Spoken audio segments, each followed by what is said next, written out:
नमस्कार, मैं श्रेया और आप देख रहे हैं बातें यूपी की। मैं हाजिर हूं उत्तर प्रदेश की 10 बड़ी खबरों के साथ।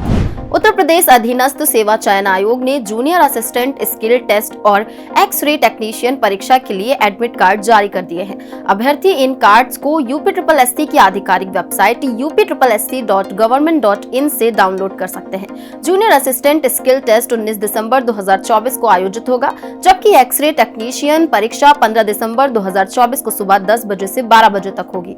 इन परीक्षाओं के लिए एडमिट कार्ड ऑनलाइन उपलब्ध हैं, जिनमें परीक्षा संबंधित सभी महत्वपूर्ण जानकारियां दी गई है। उत्तर प्रदेश सरकार ने पर्यावरण संरक्षण के लिए किसानों को कार्बन क्रेडिट योजना से जोड़ने का फैसला किया है। इस योजना के तहत किसानों को अपने खेतों में पौधे लगाने और उनकी देखभाल करने के लिए प्रोत्साहित किया जाएगा, जिससे पर्यावरण की रक्षा होगी और उनकी आय में वृद्धि होगी। योजना के तहत किसानों को हर 5 साल में $6 प्रति कार्बन क्रेडिट मिलेगा। इस पहल के लिए राज्य सरकार ने टेरी के साथ समझौता किया है, जिससे किसानों के लगाए गए पेड़ों को सर्वे कर उन्हें कार्बन क्रेडिट प्रदान किया जाएगा। अब बढ़ते हैं अगली खबर की ओर। बनारस हिंदू विश्वविद्यालय में रजिस्ट्रार और परीक्षा नियंत्रक के पदों पर भर्ती के लिए आवेदन प्रक्रिया शुरू हो गई है। इच्छुक उम्मीदवार 3 जनवरी 2025 तक ऑनलाइन आवेदन कर सकते हैं। आवेदन करने के बाद सभी आवश्यक दस्तावेज 8 जनवरी तक बीएचयू के होलकर हाउस में भेजने होंगे। इन पदों के लिए वेतनमान 14 पे लेवल 1.5 लाख तक निर्धारित है। उम्मीदवारों को 15 वर्षों का शैक्षिक अनुभव और पीएचडी, एलएलबी, मैनेजमेंट या ई गवर्नेंस में अनुभव होना चाहिए। आवेदन समर्थ पोर्टल पर किए जा सकते हैं। कानपुर के चंद्रशेखर आजाद कृषि एवं प्रौद्योगिकी विश्वविद्यालय में 16 साल बाद एसोसिएट और प्रोफेसर पदों पर भर्ती के लिए 16 दिसंबर से इंटरव्यू शुरू होंगे। पहले चरण में 48 पदों के लिए चयन प्रक्रिया की जाएगी। विश्वविद्यालय प्रशासन के अनुसार शिक्षक की कमी के कारण कई योजनाओं पर काम नहीं हो पा रहा था, जो अब भर्ती के बाद सुधरने की उम्मीद है। सीएसए विश्वविद्यालय में कुल 224 शिक्षकों के पद स्वीकृत हैं, लेकिन वर्तमान में केवल 13 शिक्षक यूजीसी वेतनमान पर कार्यरत हैं। उत्तर प्रदेश में विद्युत वितरण निगमों के निजीकरण के खिलाफ बिजली कर्मियों ने आंदोलन की चेतावनी दी है। National coordination committee of electricity employees and engineers ने 13 और 19 दिसंबर को विरोध सभाएं आयोजित करने का निर्णय लिया है। 22 दिसंबर को लखनऊ और 25 दिसंबर को चंडीगढ़ में बिजली पंचायत होगी।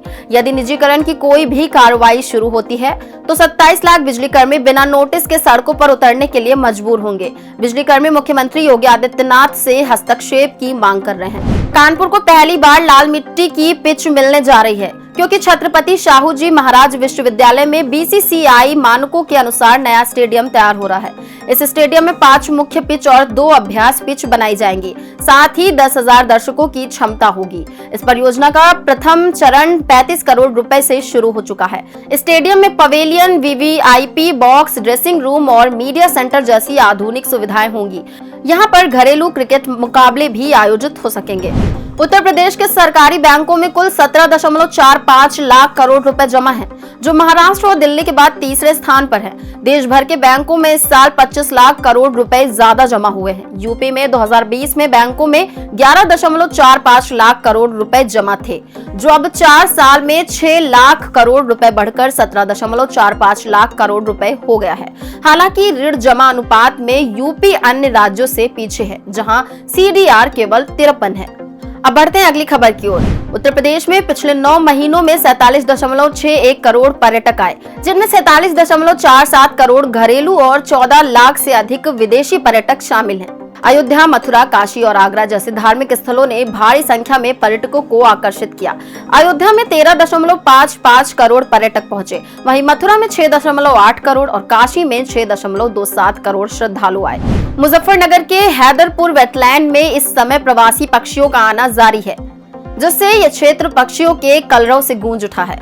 यहाँ हिमालय की चोटियों से आते हुए विदेशी पक्षी गंगा बैराज नदी के किनारे स्थित हैदरपुर झील में पहुंचे हैं। इस बार लगभग 3,000 प्रवासी पक्षी यहाँ आए हैं, जबकि पिछले वर्ष ये संख्या 20,000 के पार थी। यहाँ करीब 300 पक्षी प्रजातियां निवास करती हैं, जिनमें दुर्लभ बार, हेडेड गूंज, ब्लैक स्ट्रोक और कॉमन टेल जैसे विदेशी पक्षी शामिल हैं। ये क्षेत्र प्रकृति प्रेमियों के लिए आदर्श स्थल बन चुका है। इसी के साथ बढ़ते हैं आज की आखिरी खबर की ओर। उत्तर प्रदेश में रोडवेज के 19 डिपो को प्राइवेट फर्मों के हवाले कर दिया गया है, जो 1 जनवरी 2025 से काम शुरू करेगी। इसके चलते रोडवेज के 55,000 कर्मचारियों में चिंता का माहौल है। कर्मचारियों से निजीकरण पर राय लेने के लिए लखनऊ के चारबाग बस स्टेशन पर सील बॉक्स रखा गया है, जिसमें वे सहमत या असहमत होकर अपने विचार दे सकते हैं। 20 दिसंबर को इस बॉक्स को खोला जाएगा। कर्मचारियों का कहना है कि निजीकरण से रोजगार पर असर पड़ेगा और वे इसका विरोध करेंगे।